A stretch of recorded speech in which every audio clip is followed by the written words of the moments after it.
ആ പുറകിൽ കാണുന്നത് ഓസ്ലോ ഓപ്പറ ഹൗസ് ആണ്. ഓസ്ലോ ഓപ്പറ ഹൗസിന്റെ പ്രത്യേകത ടൈറ്റാനിക് ഷിപ്പ് പോയിട്ട് ഇടിച്ച ഐസ്ബർഗിന്റെ ഷേപ്പിലാണ് ആ ബിൽഡിംഗ് ഉണ്ടാക്കിയിരിക്കുന്നത്. അപ്പോൾ ലോകത്ത് തന്നെ ഇങ്ങനെ ഒരു ഓപ്പറ ഹൗസ് ഇവിടെ മാത്രമേ ഉള്ളൂ. നോർവേ എന്ന് പറയുന്നത് ഒരു വലിയ ഹാർബർ സിറ്റിയാണ്. ഹാർബർ വലിയ ഹാർബറുകളുണ്ട്. ഈ ഫ്യൂഡിന് നടുവിൽ ചെറിയ പാറ കെട്ടില് പണിതിട്ടുള്ള ഒരു ഹോട്ടലുണ്ട്. ഒരു ചെറിയ ബിൽഡിങ്, അതിലേക്ക് വന്ന് ബോട്ടിൽ വന്നിട്ട് ഇറങ്ങണം. പിന്നെ നൗഷാദും നാസിയും ഉണ്ണിയും ഒക്കെ ഉണ്ട്. അപ്പൊ അവരുടെയൊക്കെ വീഡിയോസ് ഞാനും, എൻ്റെ വീഡിയോസ് അവരും ഒക്കെ ഷൂട്ട് ചെയ്ത് അങ്ങനെ ആ ക്രൂയിസ് രസകരമായി. പിന്നീട് ഞങ്ങൾ പോയത് ഒരു അൽപ്പാക്ക, വാക്ക് വിത്ത് അൽപ്പാക്ക എന്നാണ് ഗൈഡ് അതിനെക്കുറിച്ച് പറഞ്ഞത്. അൽപ്പാക്ക എന്ന് പറയുന്ന ഒരു മൃഗത്തിനെ കാണാം. അപ്പം പോകുന്ന സമയത്ത് നമുക്ക് ഒരു ഐഡിയ ഇല്ല എവിടേക്കാണ് പോകുന്നത്. ഈ അൽപ്പാക്കകളുടെ രോമം കമ്പിളി വസ്ത്രങ്ങൾ ഉണ്ടാക്കാൻ ഉപയോഗിക്കും. വർഷത്തിലൊരിക്കലും അവർ ഇതിൻ്റെ നാച്ചുറൽ ഹാബിറ്റാറ്റിൽ ഇതിൻ്റെ വൂള് എടുക്കും. അങ്ങനെ രാവിലെ ബ്രേക്ക്ഫാസ്റ്റ് ഒക്കെ കഴിഞ്ഞ് ഞങ്ങൾ ഹോട്ടലിൽ നിന്ന് ഇറങ്ങി നമ്മൾ വഴിയുള്ള കാഴ്ചകളൊക്കെ കണ്ടു. Then coming back to your hotel by 7 o'clock, estimated by 7 o'clock, and 7:30 your hotel. Any objections? No objections. Objection sustained. Sustained. അത് കഴിഞ്ഞ് ബോട്ടുകൾ, അവിടെയുള്ള ആളുകൾക്ക് എല്ലാവർക്കും സ്പീഡ് ബോട്ടുകൾ, കാറുകളുള്ളത് പോലെ തന്നെ സ്പീഡ് ബോട്ടുകളുണ്ട് ഫ്യൂഡിൽ ഓടിക്കാനുള്ള. അത് പാർക്ക് ചെയ്തിട്ടുള്ള സ്ഥലങ്ങളൊക്കെ കണ്ടു. അത് കഴിഞ്ഞ് ഞങ്ങൾ നേരെ ബസ് കയറുന്നത് ഒരു ടണലിലേക്കാണ്. ഈ ടണൽ ഫ്യൂഡിൻ്റെ അടിയിലൂടെ ഉള്ള ടണലാണ്. ഈ ടണലിന് 6 കിലോമീറ്ററോളം നീളമുണ്ട്. 6 കിലോമീറ്ററോളം പിന്നെ ആ ടണലിൻ്റെ ഉള്ളിലൂടെയാണ് പോകുന്നത്. ബസ്സിനകത്തെ വിഷ്വൽ ഞാൻ എടുത്തിട്ടുണ്ട്. ടണലിനുള്ളിലൂടെ പോകുമ്പോഴുള്ള ബസ്സിനകത്തെ വിഷ്വൽ എടുത്തിട്ടുണ്ട്. ഈ ടണലിൽ നിന്ന് പുറത്തു വരുന്നത്, ബസ് പുറത്തു വരുന്ന വിഷ്വൽ എടുത്തിട്ടുണ്ട്.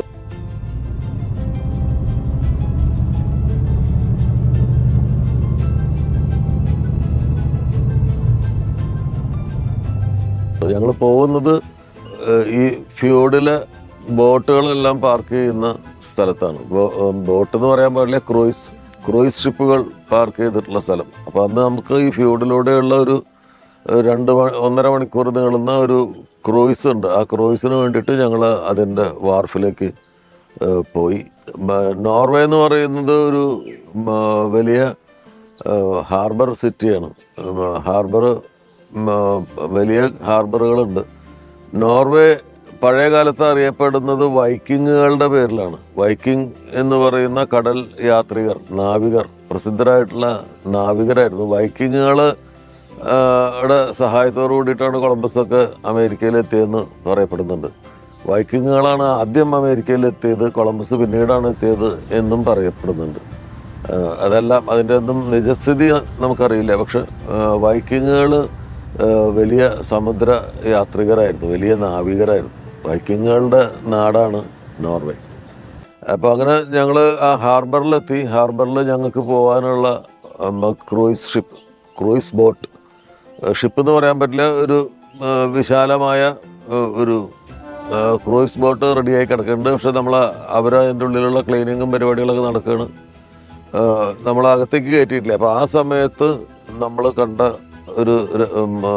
ഒരു രസകരമായിട്ടുള്ള കാഴ്ച എന്ന് പറയുന്നത്, ഈ ഫ്യൂഡിൻ്റെ തീരത്തെന്ന് പറയാൻ പറ്റില്ല, ഈ ഫ്യൂഡിലേക്ക് കയറി നിർമ്മിക്കപ്പെട്ടിട്ടുള്ള ഒരു വലിയ ഒപ്പേറ ഹൗസാണ്. ഓസ്ലോ ഒപ്പേറ ഹൗസ് എന്നാണ് അതിൻ്റെ പേര്. ആ പുറകിൽ കാണുന്നത് ഓസ്ലോ ഓപ്പറ ഹൗസാണ്. ഓസ്ലോ ഓപ്പറ ഹൗസിന്റെ പ്രത്യേകത ടൈറ്റാനിക് ഷിപ്പ് പോയിട്ട് ഇടിച്ച ഐസ്ബർഗിന്റെ ഷേപ്പിലാണ് ആ ബിൽഡിംഗ് ഉണ്ടാക്കിയിരിക്കുന്നത്. അപ്പോൾ ലോകത്ത് തന്നെ ഇങ്ങനെ ഒരു ഓപ്പറ ഹൗസ് ഇവിടെ മാത്രമേ ഉള്ളൂ. ഞങ്ങൾ വിചാരിച്ചത് എന്താ വെച്ച് കഴിഞ്ഞാൽ, നമ്മൾ തലേ ദിവസം കണ്ടതുപോലെ മഞ്ഞുകാലത്ത് ഐസ് വീഴുമ്പോൾ സ്കേറ്റ് ചെയ്യാനുള്ള ഒരു സ്ലോപ്പാണെന്നാണ് വിചാരിച്ചത്. പക്ഷെ അത് ടൈറ്റാനിക്കിനുള്ള ലോകത്തിലെ ഒരേ ഒരു സ്മാരകമാണ്. ടൈറ്റാനിക് ദുരന്തത്തിന് വേണ്ടിയിട്ട് ദുരന്തത്തിൻ്റെ സ്മാരകമായിട്ട് ഉണ്ടാക്കിയിട്ടുള്ള ഓപ്പറ ഹൗസാണ്. ടൈറ്റാനിക്കുമായിട്ട് കൂട്ടിമുട്ടിയ ഐസ്ബർഗിൻ്റെ ഷേപ്പിലാണ് അത് ഉണ്ടാക്കിയിട്ടുള്ളത്. അത് ഈ ഹാർബറിലൊരു വലിയ കാഴ്ചയാണ്. അതുപോലെ തന്നെ അതിൻ്റെ മുൻവശത്തായിട്ട് ഒരു ആർട്ട് വർക്ക് ഉണ്ട്. ഗ്ലാസ്സുകൾ കൊണ്ടും മെറ്റൽ കൊണ്ടൊക്കെ ആണ് അത് ഉണ്ടാക്കിയിരിക്കുന്നത്. അത് മദർ നേച്ചറിൻ്റെ മനുഷ്യൻ്റെ എൻഡേവേഴ്സിൻ്റെ മീതെ മദർ നേച്ചറിനുള്ള അപ്രമാദിത്വത്തിൻ്റെ സ്മരണയ്ക്ക് വേണ്ടിയിട്ട് ഉണ്ടാക്കിയിട്ടുള്ള ഒരു ശില്പമാണ്. അത് കാറ്റിൻ്റെയും ഈ ഫ്യൂഡിലെ തിരകൾക്കും അനുസരിച്ച് അതിങ്ങനെ അതിൻ്റെ ദിശ മാറിക്കൊണ്ടിരിക്കും. അപ്പം എനിക്ക് തോന്നുന്നു ഈ ചില തീരത്തൊക്കെ കാറ്റിനനുസരിച്ചിട്ട് ഇങ്ങനെ കറങ്ങുന്ന ചില കാറ്റാടികൾ വെക്കും. ആ ഒരു സിസ്റ്റത്തിൽ ആണ് ഈ ശില്പം ഉണ്ടാക്കിയിരിക്കുന്നത്. അപ്പോൾ അത് ഓരോ സമയത്തും കാറ്റിനും തിരകൾക്കും അനുസരിച്ച് അതിൻ്റെ ഇങ്ങനെ പൊസിഷൻ മാറിക്കൊണ്ടിരിക്കും. നിൽക്കുന്ന പൊസിഷൻ ഉറച്ച് തന്നെ ആയിരിക്കും, പക്ഷെ അത് ആ നിൽക്കുന്ന നിൽപ്പിൽ ഇങ്ങനെ കറങ്ങും ഈ തിരകളുടെയും കാറ്റിൻ്റെയും ശക്തിയിൽ.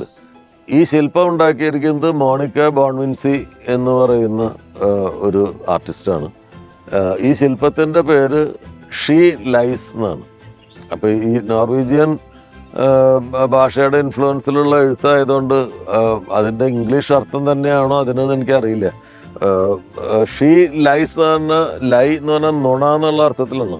SHELIE എന്നാണ് അതിൻ്റെ LIES എന്നാണ് അതിൻ്റെ സ്പെല്ലിംഗ്. ഷീ ലൈസ് മദർ നേച്ചറിൻ്റെ മനുഷ്യ പ്രയത്നങ്ങളുടെ മനുഷ്യ ശ്രമങ്ങളുടെ മീതെ മദർ നേച്ചറിനുള്ള അപ്രമാദിത്വത്തിന് പ്രതിനിധീകരിക്കുന്നതാണ് ഷീ ലൈസ്. കാറ്റിനും തിരകൾക്കും അനുസരിച്ച് ഇതിൻ്റെ പൊസിഷൻ ഇങ്ങനെ മാറിക്കൊണ്ടിരിക്കും. നിൽക്കുന്ന പൊസിഷൻ മാറില്ല, അതിങ്ങനെ കറങ്ങിക്കൊണ്ടിരിക്കും. അത് ഈ കാറ്റും ഇതൊക്കെ പിടിക്കാനുള്ള നമ്മുടെ പായ്ക്കപ്പലിൻ്റെയൊക്കെ ഒരു സിസ്റ്റത്തിലാണ് അത് ഗ്ലാസ്സുകൾ കൊണ്ടൊക്കെ ഉണ്ടാക്കിയിരിക്കുന്നത്. അതൊരു നല്ല കാഴ്ചയാണ്. അത് കഴിഞ്ഞ് ഞങ്ങളവിടെ യാത്രക്കാർ കാത്തു നിൽക്കുന്ന സമയത്ത് കുറേ തമാശകൾ. അമേരിക്കയിൽ നിന്ന് വന്ന ആലിസ് ചേച്ചി അവിടെ നിൽക്കുമ്പോൾ ഞാൻ പെട്ടെന്ന് രസകരമായിട്ടുള്ളൊരു കാഴ്ച കണ്ടു. വെള്ളത്തിൽ അവരുടെ റിഫ്ലക്ഷൻ.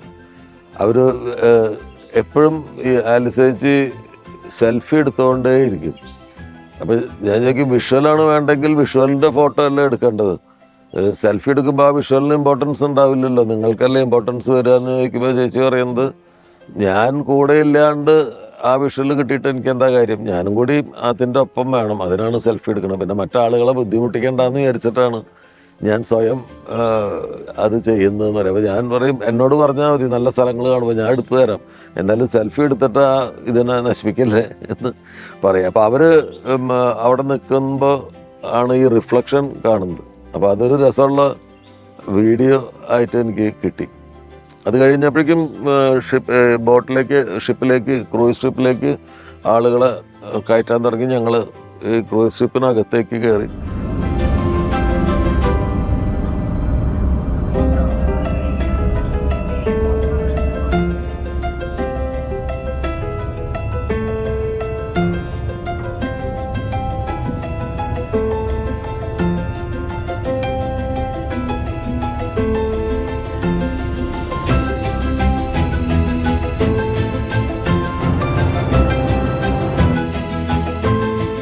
അപ്പോൾ വളരെ വിശാലമായി എല്ലാവർക്കും ഇരിക്കാനും ഒക്കെയുള്ള സൗകര്യങ്ങളുള്ള ക്രൂയിസ് ഷിപ്പാണ്.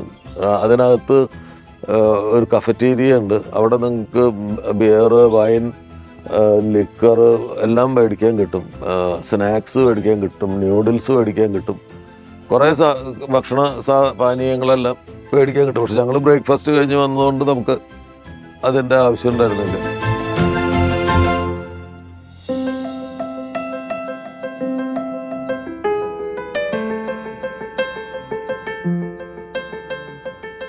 യാത്രക്കാരെ അതിനുള്ളിലേക്ക് ആക്കി ബോട്ട് മുന്നോട്ട് ഈ ഫ്യൂഡിന് ചുറ്റുമുള്ള മനോഹരമായ കാഴ്ചകൾ കണ്ടുകൊണ്ട്, ഫ്യൂഡ് കടൽ പോലെ ഇങ്ങനെ പരന്ന് കിടക്കുകയാണ്. അപ്പോൾ അതിലൂടെ ഇത് ഞങ്ങളുടേത് താരതമ്യേന ചെറിയ ബോട്ടെന്ന് പറയാവുന്ന ഷിപ്പാണ്. പക്ഷെ വലിയ ക്രൂയിസ് ഷിപ്പുകൾ അവിടെ പാർക്ക് ചെയ്തിട്ടുണ്ട്.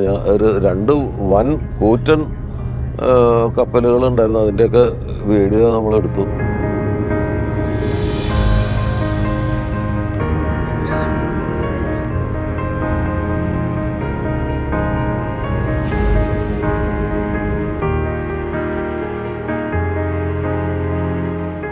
ഈ ഫ്യൂഡിലൂടെ യാത്ര ചെയ്യുമ്പോൾ കാണുന്ന ഈ ഫ്യൂഡിന് നടുവിൽ ചെറിയ പാറ കെട്ടിൽ പണിതിട്ടുള്ള ഒരു ഹോട്ടലുണ്ട്. ഒരു ചെറിയ ബിൽഡിങ്. അതിലേക്ക് വന്ന് ബോട്ടിൽ വന്നിട്ട് ഇറങ്ങണം. ബോട്ടിൽ വന്ന് നേരെ പാറക്കെട്ടിലേക്ക് കയറിയിട്ട് ഈ റെസ്റ്റോറൻറ്റിൽ പോയി കാപ്പി കുടിക്കാം, അത് അല്ലെങ്കിൽ ഭക്ഷണം കഴിക്കാം. അത് എനിക്ക് തോന്നുന്നു ഈവനിങ്സിലായിരിക്കും അവിടെ ആളുകളുണ്ടാവും. അപ്പോൾ ഈ ഇതിന് ചുറ്റുമുള്ള ലൈറ്റ്സും കാര്യങ്ങളൊക്കെ കണ്ടിട്ട് വളരെ റൊമാൻറ്റിക് ആയിട്ടുള്ളൊരു ഡിന്നറൊക്കെ കഴിക്കാൻ പറ്റിയ സ്ഥലമാണ്. ചെറുതാണ്, പക്ഷെ അവിടേക്ക് നടന്നു പോകാൻ പറ്റില്ല, ബോട്ടിൽ തന്നെ പോയി ഇറങ്ങണം. ആ ഫ്യൂഡിലൂടെ ഞങ്ങൾ കാഴ്ചകളൊക്കെ കണ്ടു പോന്നു. ഞാൻ ഈ ബോട്ടിന് ചുറ്റും ഒന്ന് നടന്നു. ബോട്ട് ഫുൾ വീഡിയോയിൽ ഷൂട്ട് ചെയ്തു. അതിൽ നോർവീജിയൻ പതാക പറക്കുന്നുണ്ട്, അതിൻ്റെ കുറച്ച് ഷോട്ടുകളൊക്കെ എടുത്തു.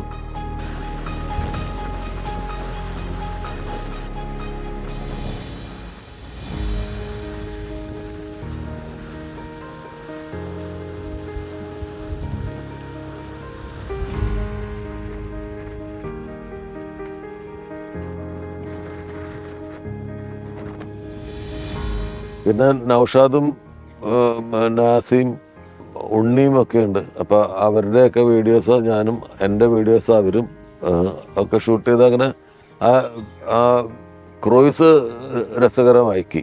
അപ്പോൾ ഇതിൽ എന്താ കാര്യം എന്ന് വെച്ച് കഴിഞ്ഞാൽ പിൽക്കാലത്ത് ഞാൻ ഇതിന് ശേഷം ചെയ്തിട്ടുള്ള യാത്രകളിലും ഇതിനു മുമ്പ് ചെയ്ത യാത്രകളിലും നൗഷാദും ഉണ്ണിയും നാസിയും ഒന്നും ഇല്ലാത്ത യാത്രകളിൽ ചെയ്യുമ്പോഴാണ് അവർ എന്താണ് എൻ്റെ യാത്രകളെ രസകരമാക്കാൻ ചെയ്തിരുന്നതെന്ന് നമുക്ക് ബോധ്യമാവുക. ഈ വിഷ്വലുകൾ വീണ്ടും ഞാൻ കാണുമ്പോൾ ആണ് അവരുണ്ടായിരുന്നപ്പോൾ അവരും കൂടി ഉണ്ടായിരുന്നത് കൊണ്ടാണ് യാത്ര ഞാൻ കൂടുതൽ ആസ്വദിച്ചതെന്ന് തോന്നും. അങ്ങനെ ബോട്ടിനകത്തേക്ക് വീണ്ടും തിരിച്ച് പുറത്തെ കാഴ്ചകളൊക്കെ വിധം കണ്ടും അടുത്ത് തുടങ്ങിയപ്പോൾ അകത്തേക്ക് കയറുമ്പോൾ തൻ്റെ യാത്രികരെ എല്ലാം എൻജോയ് ചെയ്യാൻ വിട്ടിട്ട് ബെന്നി പാനിക്കുളങ്ങര, അതായത് ബെന്നീസ് റോയൽ ടൂറിസത്തിൻ്റെ മാനേജിങ് ഡയറക്ടറും ഞങ്ങളുടെ ടൂർ ഗൈഡുമായ അല്ലെങ്കിൽ ടൂർ ലീഡറുമായ ബെന്നി തളർന്നിങ്ങനെ കിടന്ന് ഉറങ്ങുകയാണ്. തലേന്നത്തെ യാത്രയിൽ ഫ്ലൈറ്റിൽ കയറി കഴിഞ്ഞാൽ ഉടനെ ബെന്നി കിടന്നുറങ്ങും.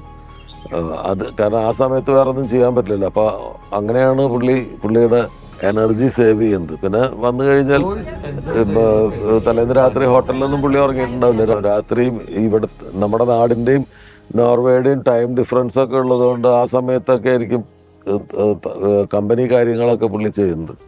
രാവിലെ എല്ലാവരെയും അട്ടിത്തെളിച്ച് ബസ്സിൽ കയറ്റി കഴിഞ്ഞ് ഈ ക്രൂയിസിന് വന്നപ്പോൾ ആ ഒരു 1.5 മണിക്കൂർ പുള്ളി ക്രിയാത്മകമായി ഉപയോഗിക്കുകയാണ്. പുള്ളി എത്രയോ തവണ വന്നിട്ടുള്ള സ്ഥലമായിരിക്കും. അപ്പോൾ കിടന്നുറങ്ങുകയാണ്. അപ്പോൾ ഒരു കുസൃതി തോന്നി ഞാൻ ഉറങ്ങുന്നത് വീഡിയോയിൽ ഷൂട്ട് ചെയ്തു.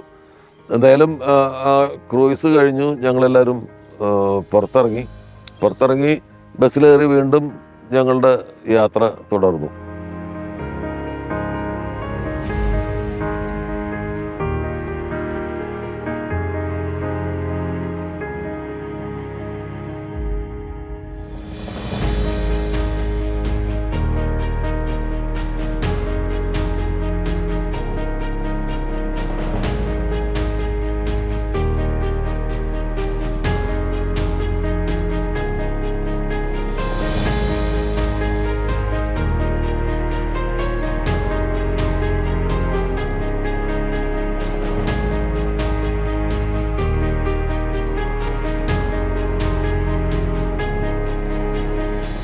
ഞാൻ പണ്ട് ലണ്ടനിലേക്ക് ബൈ റോഡ് യാത്ര ചെയ്തപ്പോൾ ഈ ഓസ്ലോ നഗരത്തിൽ വന്നിട്ടുണ്ട്. അപ്പോൾ ഞാൻ 2ാം തവണയാണ് ഓസ്ലോയിൽ വരുന്നത്. അപ്പോൾ അന്ന് ഈ സ്ഥലത്തൊന്നും വന്നിട്ടില്ല. പക്ഷെ നമ്മൾ നോർവേയിൽ പോയാൽ, ഓസ്ലോയിൽ പോയാൽ ഒരിക്കലും ഒഴിവാക്കാൻ കഴിയാത്ത ഒരു സ്ഥലമുണ്ട്. അത് നോബൽ പ്രൈസിൻ്റെ ഓഫീസും നോബൽ പ്രൈസ് ഡിസ്ട്രിബ്യൂട്ട് ചെയ്യുന്ന സ്ഥലം അങ്ങനെയുള്ള സ്ഥലങ്ങൾ അന്ന് നമ്മൾ പുറത്തു നിന്ന് കണ്ടുപോയിട്ടുണ്ട്.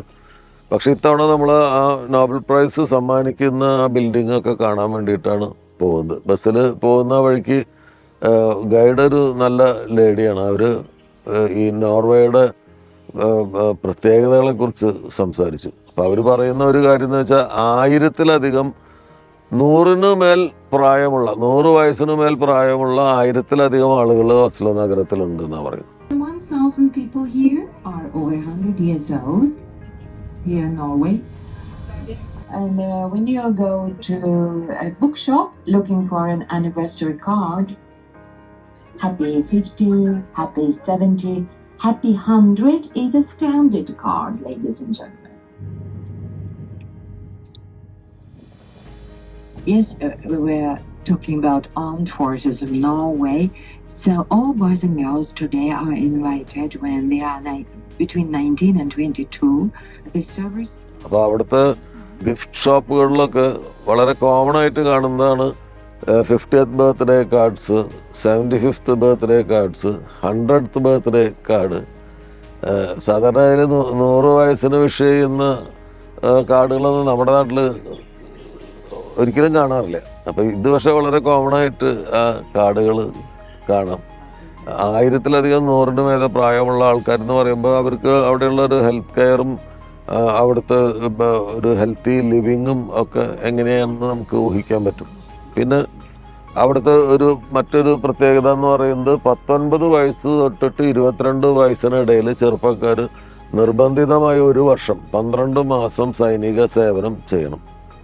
അത് നിർബന്ധമാണ്. എല്ലാ സിറ്റിസൺസും 18 വയസ്സിനും 22 വയസ്സിനിടയിൽ ഏതെങ്കിലും ഒരു 12 മാസം നിർബന്ധ സൈനിക സേവനം ചെയ്യണം. അപ്പോൾ അത് കഴിഞ്ഞ് അതിലത്തെ മിടുക്കന്മാരും ഏറ്റവും മിടുക്കന്മാരായിട്ടുള്ള ആൾക്കാരെ കിങ്സ് സെക്യൂരിറ്റിയിലേക്ക് എടുക്കും.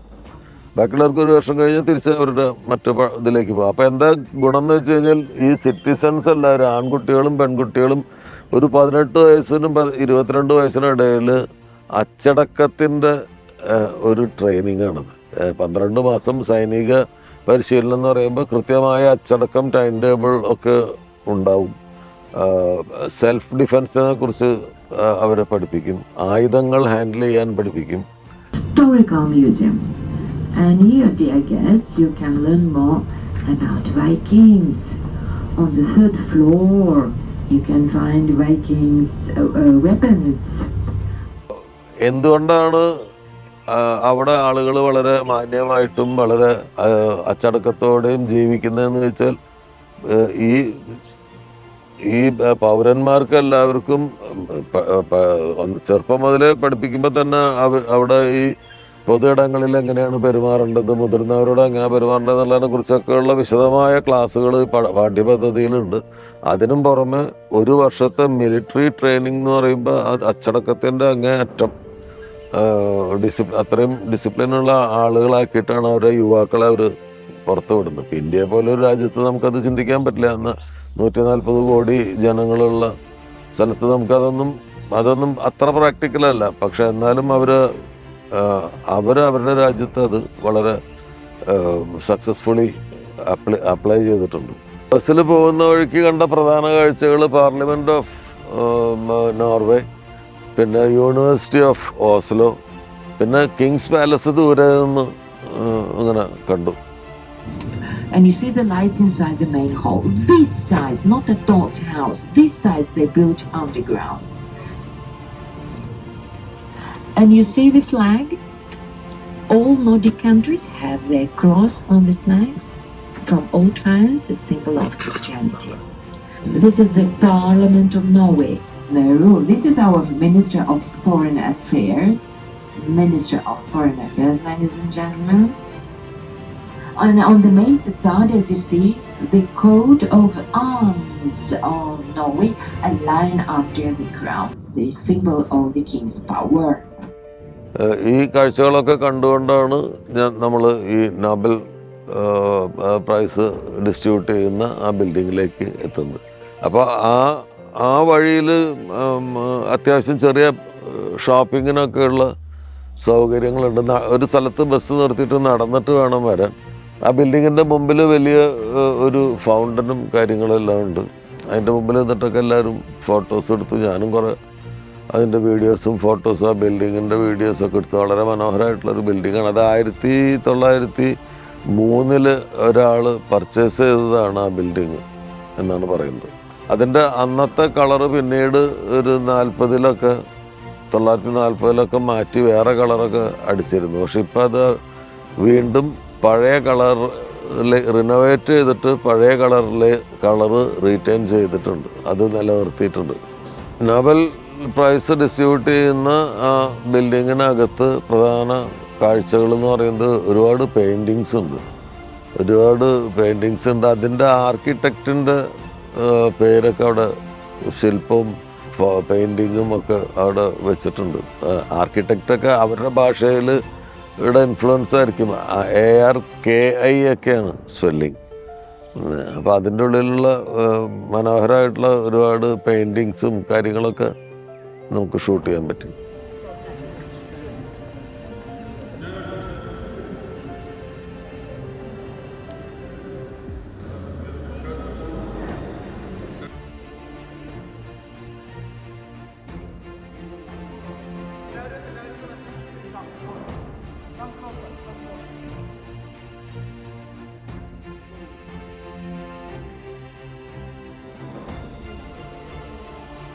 ആ ബിൽഡിങ്ങിൻ്റെ 2ാമത്തെ ഫ്ലോറിലാണ് ആദ്യകാലത്ത് ഈ നോബൽ പ്രൈസിൻ്റെ കമ്മിറ്റികൾ എത്രയോ തവണ കൂടിയിട്ട് ആർക്കൊക്കെയാണ് കൊടുക്കേണ്ടതെന്നുള്ള ഒരുപാട് കമ്മിറ്റികൾ കൂടിയിട്ടുള്ളതാണ് ആ ബിൽഡിങ്ങിനുള്ളിൽ.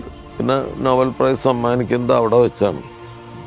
ആ ബിൽഡിങ്ങിനുള്ളിൽ ഹാളിൽ വെച്ചാണ് നോബൽ പ്രൈസ് സമ്മാനിക്കുന്നത്. അപ്പോൾ ഞങ്ങൾ എല്ലാവരും അതിനകത്ത് കയറി അതിൻ്റെ വീഡിയോസും ഫോട്ടോസും ഒക്കെ എടുത്തു.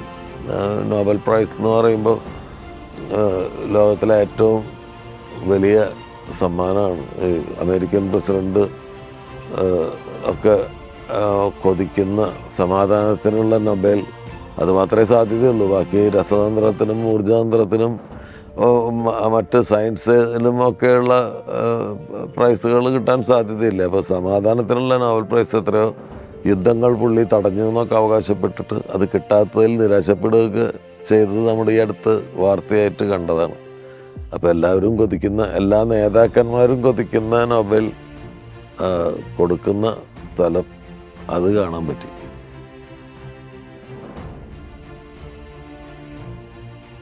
ഈ നോബൽ ബിൽഡിങ്ങിൻ്റെ ഉള്ളിൽ നിന്ന് പിന്നെ ഞങ്ങൾ പോകുന്നത് ലഞ്ചിനാണ്. ഒരു ഇന്ത്യൻ റെസ്റ്റോറൻറ്റിലേക്കാണ് പോയത്. അതിൻ്റെ പേര് വിചിത്രമാണ്, ഗാസ്ട്രോ ബാർ എന്നാണ് അതിൻ്റെ പേര്. ഞങ്ങൾ ആ റെസ്റ്റോറൻറ്റിനകത്തേക്ക് നിന്ന് അവിടെ ഒരു ലേഡി നമ്മളെ അഭിവാദ്യം ചെയ്യാനുണ്ടായിരുന്നു. ഞങ്ങൾ ലഞ്ചിന് ഗാസ്ട്രോ ബാറിൻ്റെ ഉള്ളിലേക്ക് പോയി.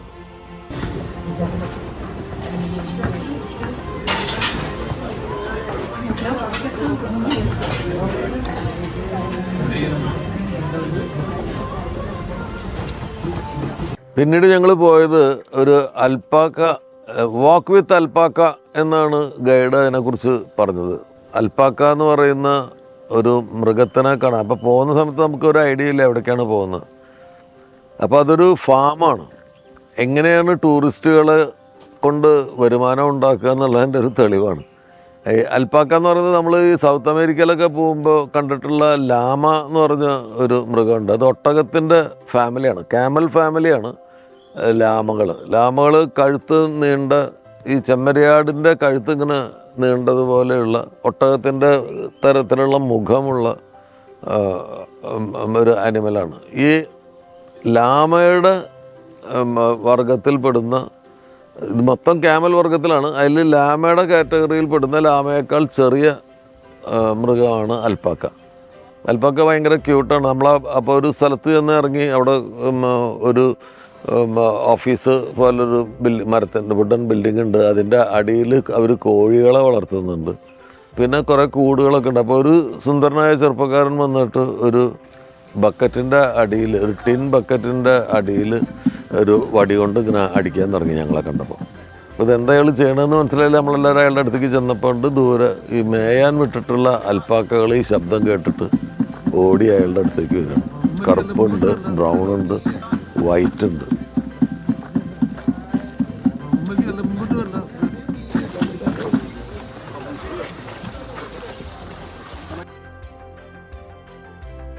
ഈ അൽപ്പാക്കകളുടെ രോമം കമ്പിളി വസ്ത്രങ്ങൾ ഉണ്ടാക്കാൻ ഉപയോഗിക്കും. വർഷത്തിലൊരിക്കലും അവർ ഈ ഇതിൻ്റെ നാച്ചുറൽ ഹാബിറ്റാറ്റിൽ ഇതിൻ്റെ വൂള് എടുക്കും. അപ്പോൾ ചെമ്മരിയാടിൻ്റെ വൂളിനേക്കാൾ വില കൂടിയതാണ് അൽപ്പാക്കയിൽ നിന്ന് കിട്ടുന്ന വൂള്. അതിൻ്റെ കാരണം ഇത് എണ്ണത്തിൽ കുറവാണെന്നുള്ളതാണ്. അപ്പോൾ ഭയങ്കര എക്സ്പെൻസീവായിട്ടുള്ള കമ്പിളി വസ്ത്രങ്ങളിൽ ഈ അൽപ്പാക്കയുടെ ഫൈബറാണ് ഉപയോഗിക്കുന്നത്. അപ്പം ആ വൂളാണ് ഉപയോഗിക്കുന്നത്. അത് മറ്റേനേക്കാൾ കൂടുതൽ വാംത്ത് തരുന്നതാണ്. പിന്നെ അതിനേക്കാൾ കൂടുതൽ കട്ടിയുള്ള ഫൈബറാണ് ഇവരുടെ വൂളിൻ്റെത്. അപ്പോൾ അവിടെ കുറേ അൽപ്പാക്കകളുണ്ട്, ആണുങ്ങളും പെണ്ണുങ്ങളും ഉണ്ട്. ഇവരുടെ പ്രത്യേകത അവരുടെ ഒരു അപ്രമാദിത്യം, അവരുടെ ഒരു പ്രാമാണ്യം പ്രദർശിപ്പിക്കേണ്ട സമയത്ത് ഈ അൽപ്പാക്കകൾ തുപ്പും, അങ്ങോട്ടും ഇങ്ങോട്ടും തുപ്പും. അപ്പോൾ ഈ അടുത്ത് ഞാനൊരു ഫങ്ഷന് ഇവിടെ കേരളത്തിൽ പോയപ്പോൾ ഒരു നേതാവ് എൻ്റെ കൂടെ ആണ് പങ്കെടുത്തത്. അപ്പോൾ അദ്ദേഹം മുമ്പിൽ നടക്കുമ്പോൾ ഇങ്ങനെ തുപ്പിക്കൊണ്ടിരിക്കുന്നു. ഈ ഹാളിലേക്ക് കയറുന്നത് വരെയുള്ള സ്ഥലത്ത് ഇങ്ങനെ തുപ്പിക്കൊണ്ടേയിരിക്കും. അപ്പോൾ ഞാൻ പെട്ടെന്ന് ഈ അൽപ്പാക്കകളെ ഓർത്തു. അദ്ദേഹത്തിന് ഈ അൽപ്പാക്കകളായിട്ട് എന്തെങ്കിലും ബന്ധമുണ്ടോ? അദ്ദേഹമാണ് അവിടുത്തെ പ്രധാന ആളെന്ന് കാണിക്കാനാണോ ഈ തുപ്പുന്നത്? മറ്റെന്തോ കാരണം കൊണ്ടായിരിക്കാം. പക്ഷേ അത് എൻ്റെ ഉള്ളിലൊരു ചിരി ഉണ്ടാക്കി. അദ്ദേഹത്തിന് വേണമെങ്കിൽ അൽപ്പാക്ക എന്ന് പേരിടാം. അപ്പോൾ ഈ അൽപ്പാക്കകൾ ആണുങ്ങളും പെണ്ണുങ്ങളൊക്കെ ഉണ്ട്. അപ്പോൾ ഈ ഫാം നടത്തുന്ന ചെറുപ്പക്കാരൻ അവിടുത്തെ ഗൈഡായിട്ടും അയാൾ തന്നെയാണ് പ്രവർത്തിച്ചത്. വളരെ മനോഹരമായ ഇംഗ്ലീഷിൽ, നോർവീജിയൻ ലാംഗ്വേജ് വേറെയാണ് ഇയാൾ, പക്ഷെ ഇയാൾ അമേരിക്കനാണ്. അയാൾ ഇംഗ്ലീഷ് കേട്ടപ്പോൾ സംശയം തോന്നി. കാരണം നോർവീജിയൻ ആളുകളുടെ ഇംഗ്ലീഷ് അത്രയും ശുദ്ധ ഇംഗ്ലീഷ് ആവാൻ വഴിയില്ലല്ലോ എന്ന് വിചാരിച്ചിരിക്കുമ്പോഴാണ്. അയാൾ അമേരിക്കനാണ്. അയാൾ ഇവിടെ ഈ അൽപ്പാക്ക ഫാം നടത്തുകയാണ്. അപ്പം അയാളുടെ നാടിൻ്റെ ഓർമ്മയ്ക്ക് അദ്ദേഹം ഈ ഫാമിൽ ഉള്ള ഒരു അൽപ്പാക്ക, ഫീമെയിൽ അൽപ്പാക്കയ്ക്ക് മറ്റേ നമ്മുടെ ഡൊണാൾഡ് ട്രംപിൻ്റെ മകളുടെ പേരാണ് ഇട്ടിരിക്കുന്നത്. This girl right here with the Ivanka. Funny story about her as well. When she was brought over, she was, Trump was running for president. So you can imagine having a name tag of Ivanka. That's FBI was tipped off and they had a little phone call. Hey, what's going on here? Why are you Ivanka. having a name tag of Ivanka?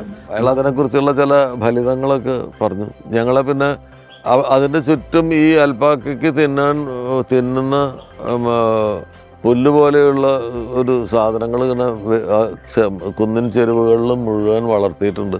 അതിലൊരു തരം പൂവുണ്ട്, നല്ല രസമുള്ള പൂക്കളുണ്ട്. ഈ പൂക്കളൊക്കെ ഈ അൽപ്പാക്ക ഭയങ്കര chocolate തിന്നുന്ന പോലെ തിന്നും. വാക്ക് വിത്ത് അൽപ്പാക്ക എന്ന് പറഞ്ഞ പരിപാടിയിൽ ഞങ്ങൾക്ക് ഓരോരുത്തർക്കും ഓരോ അൽപ്പാക്കയെ കയറൊക്കെ കെട്ടിയിട്ട് നമ്മുടെ കയ്യിൽ തരും. അവർ തിന്നാൻ വേണ്ടിയിട്ട് പോവും. അപ്പം നമുക്ക് ഈ കയറ് പിടിച്ചിട്ട് അതിനെ തീറ്റാൻ വേണ്ടിയിട്ട് ഈ മലഞ്ചെരുവുകളിലൂടെ നടക്കാം. അപ്പോൾ അങ്ങനെ ഞങ്ങളെല്ലാവരും, എനിക്ക് കിട്ടിയത് അത്ര അനുസരണ ഇല്ലാത്ത ഇത്തിരി ദേഷ്യക്കാരനായ ഒരു അൽപ്പാക്കേനെയാണ്. അതെന്നെ വലിച്ചുകൊണ്ടൊക്കെ പോയി. പക്ഷെ ഈ അൽപ്പാക്കയും പിടിച്ച എല്ലാവരും ഈ കുന്നിൻ ചെരുവുകളിലൂടെ അവരെ മേയ്ക്കാനൊക്കെ കൊണ്ടുപോയി. അപ്പോൾ രണ്ട് കാര്യങ്ങളാണ്. ഒന്ന്, ഇതിന് ഫീസ് കൊടുത്തിട്ടാണ് നമ്മൾ അവിടെ പോകുന്നത് കാണാനും ഇതിനെങ്ങനെ കൊണ്ട് നടക്കാനും ഒക്കെ. അവർക്ക് അതിൽ നിന്നും വരുമാനം ഉണ്ടായി. ഇയാൾക്ക് പണിയും കുറഞ്ഞു. ഈറ്റനെ തീറ്റാൻ കൊണ്ടുപോകാൻ അല്ലെങ്കിൽ ഇയാൾ നടക്കണം. അതിന് പകരം നമ്മളുടെ കയ്യിൽ ഇതിനെ തന്നിട്ട് നമ്മളിതിനെ കൊണ്ടുപോയി പുല്ലൊക്കെ തീറ്റിച്ച് തിരിച്ച് കൊണ്ടുപോകും. അപ്പോൾ അൽപ്പാക്കകളുടെ കുഞ്ഞുങ്ങളെയൊക്കെ നല്ല ഭംഗിയാണ് കാണാൻ. അൽപ്പാക്ക തന്നെ കാണാൻ നല്ല ഭംഗിയാണ്, അതിൻ്റെ കുഞ്ഞുങ്ങൾ ഭയങ്കര ഭംഗിയാണ് കാണാൻ. അപ്പോൾ അൽപ്പാക്കകളുടെ കൂടെ കുറച്ച് സമയം അവിടെ ചിലവഴിച്ചിട്ട് ഞങ്ങൾ തിരിച്ചു പോകുന്നു.